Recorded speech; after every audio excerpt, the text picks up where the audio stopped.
అప్పుడు గతంలో 2 సార్లు ఎంపీగా ఉన్న ఆయన చేసిన పనులు ఏమైనా ఉన్నాయంటే మన రైల్వే స్టేషన్ లో స్టీల్ బెంచీలు అయితే, ఈ 3వసారి ఎంపీ అయి కేంద్ర మంత్రి ఆయన చేస్తున్నటువంటి కొత్త స్కీమ్ ఇప్పుడు వచ్చింది ఏంటంటే గ్రామాల్లో సోలార్ లైట్. అందరికీ నమస్కారం.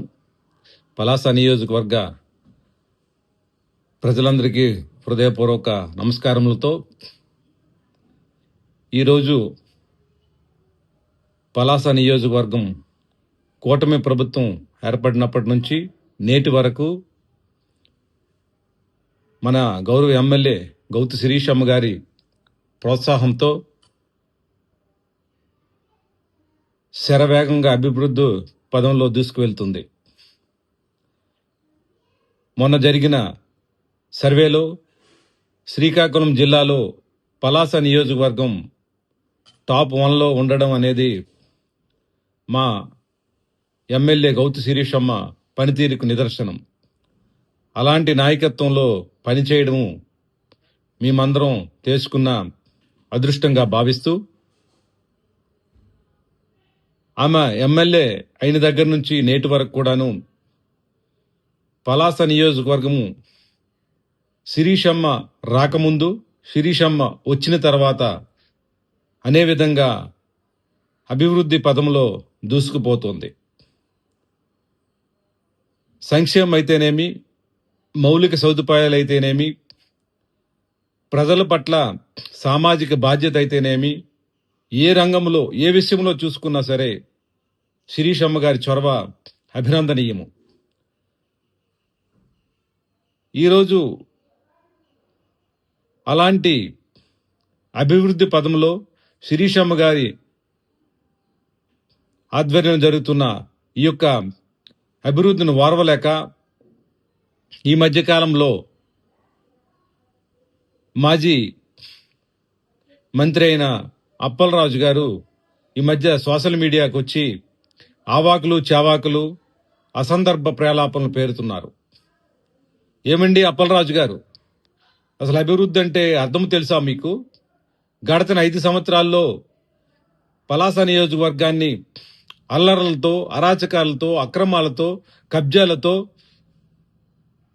అవినీతితో, కేసులతో భయపెట్టి పలాస నియోజకవర్గాన్ని మరో 30 ఏళ్ళు క్రిందకు వెళ్లి నియోజకవర్గాన్ని భ్రష్టు పెట్టించిన చరిత్ర మీది. అప్పటి నుండి పలాస నియోజకవర్గాన్ని ఒక ప్రశాంతమైన వాతావరణం సృష్టిస్తూ ప్రజలకి చేదోడు వాదోడుగా ఉంటూ మా గౌతు శిరీషమ్మ గారి చేస్తున్న సేవ మరువలేనిది. మన శిరీషమ్మ గారిని ఉద్దేశించి మీరు అసందర్భమైన ప్రేలాపనలు పేరుతున్నారు. అలాగే మా గౌరవ ఎంపీ కింజరాపు రామ్మోహన్ నాయుడు గారిని ఉద్దేశించి కూడాను ఈ మధ్య సోషల్ మీడియాలో అసందర్భమైన ప్రేలాపనలు పేరుతున్నారు. అసలు గౌరవనీయ మన కేంద్ర మంత్రి రామ్మోహన్ నాయుడు గారు స్థాయి ఏంటి, నీ స్థాయి ఏంటి? ఆ రోజు స్టీల్ బెంచీల ఎంపీ అన్నారు, ఈరోజు సోలార్ లైట్లు వేస్తున్న ఎంపీ అన్నారు. ఒక మత్స్యకారుడు అయి ఉండి మత్స్యకారులు వేకుజామున వేటకు వెళ్తూ విషపూరితమైన ప్రమాదాల నుంచి తప్పించుకోవడానికి సోలార్ లైట్లు వేస్తే మత్స్యకారులకి మంచి జరిగితే అది తట్టుకోలేక కేంద్ర మంత్రి రామ్మోహన్ నాయుడు గారు సోలార్ లైట్లు ఎంపీ అంటున్నావు. ఈరోజు నువ్వు కాదు కదా, నీ తాత వచ్చినా సరే రామ్మోహన్ నాయుడు తాలూకా అభివృద్ధిని టచ్ చేసే పరిస్థితి లేదు. కేవలం నీవు భూమి మీద ఉన్నావేమో, ఆయన ఆకాశంలో అంత ఎత్తులో ఉన్నారు. ఆయనకి నీకు పోలికేంటి? అలాంటి వ్యక్తి పట్ల, మా గౌరవ ఎమ్మెల్యే శిరీషమ్మ పట్ల మీరు సోషల్ మీడియాలోకి వచ్చి ఏదో అమావాస్య పౌర్ణమికి వచ్చి ఏదో మాట్లాడితే ప్రజల్లో ఏదో మైలేజీ వస్తుందని మీరు వస్తున్నారు. మీకు పలాస నియోజకవర్గ ప్రజలు ఎప్పుడూ మర్చిపోయారు. అసలు ఒక మాజీ మంత్రి ఇక్కడ ఉన్నాడని మీరు మిమ్మల్ని మర్చిపోయే పరిస్థితి ఉంది. మళ్ళీ వాళ్ళని గుర్తు చేసుకోవడానికి అప్పుడప్పుడు ఇప్పటికైనా మీరు ఇలాంటి అవాస్తవమైన మాటలు కట్టిపెట్టాలని కోరుకుంటున్నాను.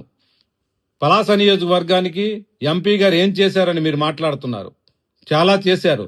అసలు మీకు గుర్తుందో లేదో, ఈరోజు కేంద్రీయ విద్యాలయం తెచ్చి ఒక కేంద్రీయ విద్యాలయాన్ని స్థాపించి పలాసకి ఒక మంచి చేసిన ఘనత గౌరవ ఎంపీ కేంద్ర మంత్రి రామ్మోహన్ నాయుడు గారిది. అలాగే ఈ పలాస నియోజకవర్గంలో ఉన్న డిఫెన్స్ పర్సన్స్ అందరికి కూడాను క్యాంటీన్ తెచ్చి అందరి మన్ననలు పొందిన వ్యక్తి గౌరవ ఎంపీ రామ్మోహన్ నాయుడు గారు. అలాగే ఈరోజు ఏదో ప్రారంభించేశాము, ఆర్ఓబి కట్టేశామని ఏదో మాట్లాడుతున్నారే, ఆర్ఓబి మాట్లాడి కాగితాల మీద కాదు, పరిశీలన చేసి పూర్తి చేసినప్పుడే దాని తాలూకు పరిస్థితి. ఈరోజు ఆర్ఓబి విషయంలో ప్రతి నిమిషం కూడా ఫాలోఅప్ చేసి మా గౌతు శిరీషమ్మ గారు గాని రామ్మోహన్ నాయుడు గారు గాని చొరవతో వీలంత తొందరలో ఆర్ఓబి స్టార్ట్ చేసి ప్రజా సమాజానికి అంకితం ఇచ్చే పరిస్థితి దగ్గర ఉంది. పూర్తి చేసిన ఘనత ఇక్కడ మా ఎమ్మెల్యే గౌతు శిరీషమ్మది, అలాగే రామ్మోహన్ నాయుడు గారు తప్ప ఇందులో మీ తాలూకు మైలేజ్ ఏం లేదు. అలాగే కిడ్నీ హాస్పిటల్ పదే ఎన్నోసార్లు అంటున్నారు. అసలు కిడ్నీ హాస్పిటల్ మొట్టమొదట ఆ ప్రపోజల్ తెచ్చిందే మా తెలుగుదేశం పార్టీ 2018 కాలంలో. అది మీకు తెలియదా? ఇలాగ చెప్పుకుంటూ పోతే ఒక మత్స్యకారుడు వై నుండి మత్స్యకారులు మంచి జరిగితే తట్టుకోలేని పరిస్థితిలో ఉన్నారు.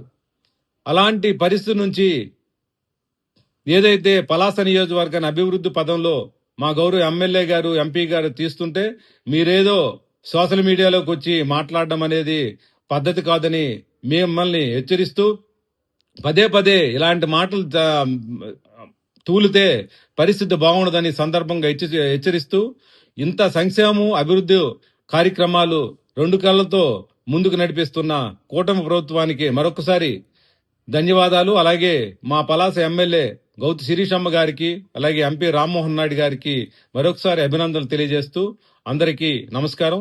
జై హింద్, జై తెలుగుదేశం.